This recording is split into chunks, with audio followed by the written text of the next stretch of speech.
Dan setiap ajaran Islam itu tidak mesti mengumpul di negeri Islam, Pak. Sebagian mungkin ya, sebagian yang lain itu terserak di mana-mana. Saya baru dari Taiwan. Di sana itu negaranya ateis, tetapi sangat menjunjung kejujuran. Rombongan saya ketinggalan kopernya di stasiun, diantar buka hotel. Ada teman saya juga yang HP-nya ketinggalan di taksi, kembali, Pak. Ini negara ateis. Jadi barang hilang itu kembali. Nah, di Indonesia barang ada hilang. Padahal semuanya bilang la ilaha illallah. Jadi nanti rapot kita itu seperti rapot di universitas begitu, Pak. La ilaha illallah dapat 9, sholat dapat 6, mungkin puasa dapat 3, kejujuran ndok dan sebagainya. Jadi itu rinci begitu. Nah, setiap item berada dimanapun dia akan menumbuhkan kerahmatan di tempat itu, sekalipun tempat itu bukan daerah umat Muhammad Rasulullah. Kita kalau ke Eropa itu tepat waktu. Mungkin bapak-bapak ini sudah pernah keliling dunia. Alhamdulillah saya keliling dunia sudah kemput, Bu. Seluruh negara sudah saya kunjungi kecuali yang belum. Kecuali kan boleh bilang begitu. Kalau di Eropa ketemu nanti di kantor jam 7. Jam 7 kurang 5 menit pintu belum terbuka.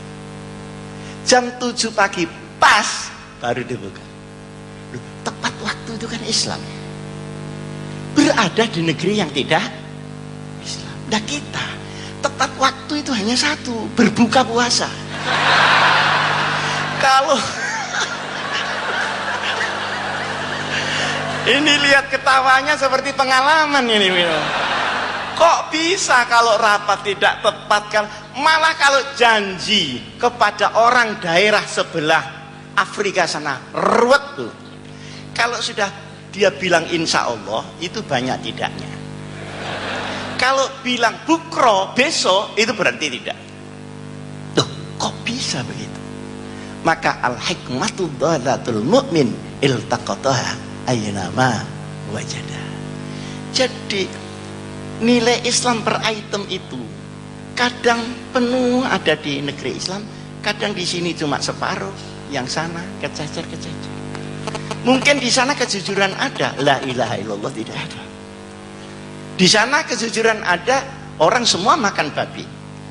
Tapi pada titik kejujuran akan mendapatkan rahmat, pada titik maksiat dia akan mendapatkan kerusakan di dalam umat itu.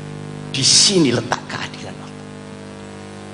Nah, ini Pak, yang paling sulit di antara umat Islam adalah menfaktakan ajaran yang dia dengar sendiri dan dia fahami sendiri.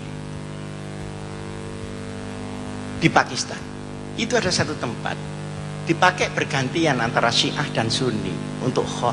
Setiap Sunni di situ dibom oleh yang Syiah, Syiah di situ dibom oleh orang Sunni. Terus bom ini ajaran siapa? Nah, kadang-kadang kita salah paham. Yang dimaksud udkhulu fis-silmi kafah ini banyak disederhanakan. Seakan-akan yang namanya kafah itu kalau negerinya disestempel Islam. Enggak. Kafah itu ketika orang Islam menjalankan ajaran Islam secara kafah. Contoh, di Indonesia ini ada undang-undang zakat, iya apa enggak? Zakat. Kan itu sangat Islami. Tapi apakah dengan begitu orang lalu kaya-kaya semua? Enggak, Bu. Tergantung proses ekonomi.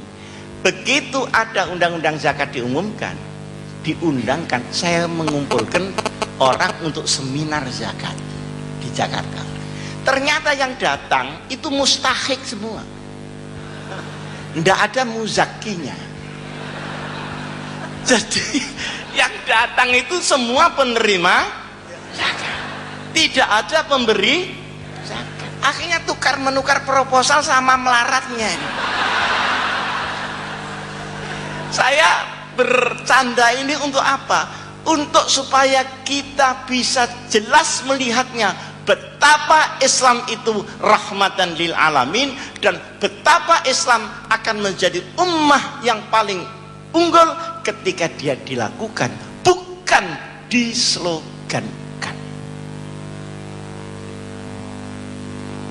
Sehingga sekarang kita pergi ke Korea, diantar oleh pejabat, staf-staf Deplu ke sana kemari, itu dikasih tip, itu enggak mau betul. Jangan Pak, saya sudah digaji oleh negara.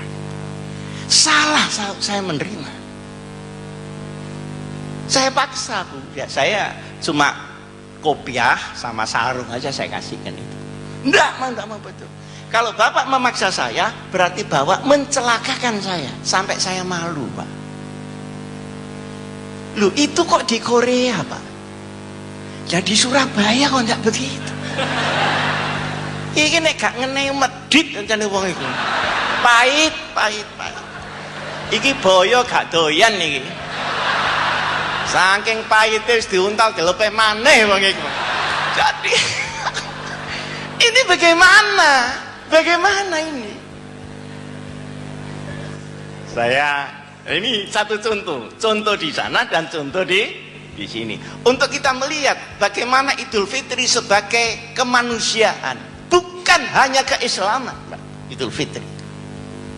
Nah, saya di Jakarta, di belakang kantor saya itu ada Jalan Surabaya, jual lampu-lampu antik itu yang tarik-tarik itu. Nah kalau antik harganya mahal Bu, 2,5 juta. Nah kalau yang baru, cetakan baru itu cuma 650. Saya minta yang kuno Pak. Oh iya tinggal satu Pak Haji, panggil saya Pak Haji. Setelah saya lihat, loh ini kan baru ini, tidak kuno ini. Loh Pak ini baru Pak, bukan kuno Pak. Jawabnya dia bagaimana? Bapak ini pembeli kok rewel, sampean biarkan sendiri, lama-lama kuno sendiri.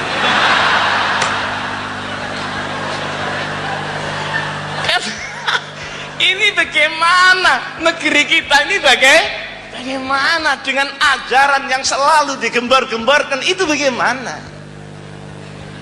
Saya akan mangkel Pak ya. Setelah mangkel saya bayar 650. Loh kurang Pak Haji. Loh ya kurangnya nanti kalau sudah kuno. Tahu rasa.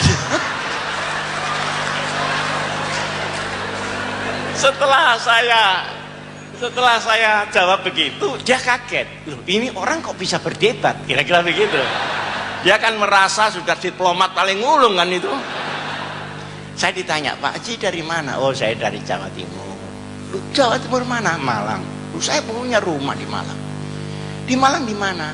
Ya di kota itu ada pesantren Al-Hikam. Itu pesantren saya. Oh kalau begitu Bapak ini Pak Hasyim Muzati ya. Kok enggak bilang dari tadi Pak Kiai? Aduh saya mohon maaf, jangan sampai saya kualat Pak Haji. Jadi dia itu takut kepada siapa Pak? Dia itu takut kepada siapa? Ya sudah potong 50-600 saja Kiai. Bilanglah kalau Kiai. Gimana tuh Pak? Gimana? Kita termasuk bangsa yang memubazirkan alam kita dalam natural resources, padahal itu larangan berat syariat Nabi besar Muhammad sallallahu alaihi wasallam. Setiap kamu diberi tempat, di situ sudah dikasih rezeki. Jangan ditukar-tukar, itu untuk kamu. Kalau lebih kasih orang. Nah kita enggak, kasih orang. Nah kita menjadi orang asing di negeri sendiri, sementara orang asing menikmati seperti negaranya sendiri. Sing liar, ini penambangan liar, penambangan emas liar, itu mesti wong Jawa sing liar ini. Sementara yang tidak liar ya yang kontrak itu, padahal negara juga tidak dapat apa-apa kecuali komisioner aja. Innal mubazzirina kanu ikhwanas syayatin. Jadi dimensi mubazir itu mulai pribadi sampai keluarga, sampai komunitas, sampai negara. Nah, di dalam otak kita ini penuh ilmu dan kekuatan. Tapi kalau tidak diluruskan dengan hidayah, maka ilmu bisa menjadi mubazir dan ilmu bisa menjadi berbahaya. Tetapi kalau ilmu bersama-sama dengan hidayah Allah, maka ilmu akan menjadi manfaat. Man izdada ilmu